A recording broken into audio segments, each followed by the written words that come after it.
बिस्मिल्लाहिर्रहमानिर्रहीम। Dear student, आज का जो हमारा टॉपिक है वो है gram atomic mass, gram molecular mass and gram formula मास। हमने इन सब को अलग अलग भी पहले पढ़ा था। एटॉमिक मास को relative atomic mass, molecular mass और फार्मूला मास। लेकिन अब इसके साथ क्या लग गया है, ग्राम।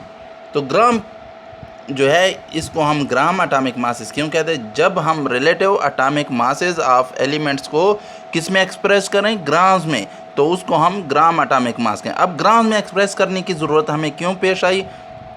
क्योंकि जो एटॉमिक मास यूनिट जो हमने पीछे पढ़ा हुआ था, तो वो बहुत ही स्मॉलेस्ट यूनिट है, यानी वो 10⁻⁻24 से 10⁻⁻27 के दरमियान ग्राम के दरमियान आती है।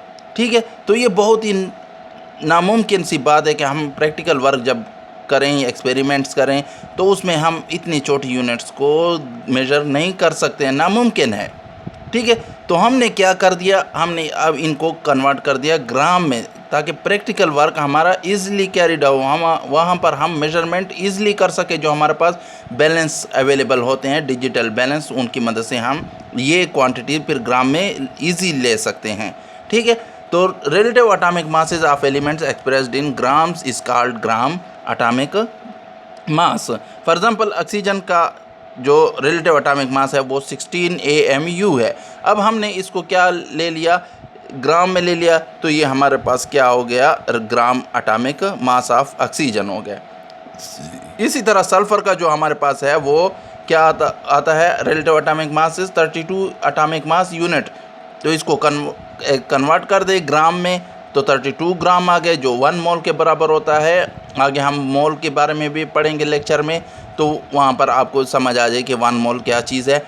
तो हमारे पास ये 32 ग्राम के आ गए gram atomic mass of sulphur. इसी तरह हाइड्रोजन और नाइट्रोजन का है। अब आते हैं ग्राम मॉलिक्यूलर मास। मॉलिक्यूलर मास हमने जो पढ़ा था वो क्या था, sum of the relative atomic masses of all atoms present in a molecule. अब उसी मॉलिक्यूलर मास को अगर ग्राम में एक्सप्रेस कर दें तो वो क्या बन जाएगा, ग्राम मॉलिक्यूलर मास बन जाए। जिस तरह हमारे पास मॉलिक्यूलर मास में वाटर का मॉलिक्यूलर मास 18 AMU आता था, इसको ग्राम में कन्वर्ट कर दें तो 18 ग्राम, तो ये ग्राम मॉलिक्यूलर मास हो गए। कार्बन डाइऑक्साइड का हमारे पास 44 AMU आता था, तो इसको आप कन्वर्ट कर लें ग्राम में, तो ये gram molecular mass of carbon dioxide आ जाएगा। इसी तरह हमारे पास सल्फ्यूरिक एसिड का जो आता था 98 AMU आता था, इसको कन्वर्ट कर लें ग्राम में, तो ये क्या आ जाएगा, ग्राम molecular mass of sulphuric acid is 98 ग्राम। इस तरह फार्मूला मास हमने पीछे पढ़ा था कि relative atomic masses of ions, सही है, present in A formula unit of crystal, सही है। अब हम इनको ग्राम में अगर कन्वर्ट कर दें फार्मूला मास को, तो वो क्या आ जाएगा, ग्राम फार्मूला मास आ जाएगा। फॉर एग्जांपल NaCl का हमारे पास 58.5 AMU आता है, इसको ग्राम में कन्वर्ट कर लें तो ये gram formula mass of sodium chloride आ जाएगा। इस तरह आपके पास NaOH या सोडियम हाइड्रोक्साइड जो क्रिस्टल के फॉर्म में होता है और आयनिक कंपाउंड है, तो इसका जो हमारे पास फार्मूला मास आता था वो 40 AMU आता था, और इसको ग्राम में लगा दें, साथ एक्सप्रेस कर लें ग्राम में, तो ये क्या आ जाएगा, 40 ग्राम्स आ जाएगा, और ये gram formula mass of sodium hydroxide आ जाएगा। इस तरह कैल्शियम क्लोराइड का जो है 111 ग्राम्स आता है, जो उस क्या है, gram formula mass of calcium chloride है। Thank you for watching the video.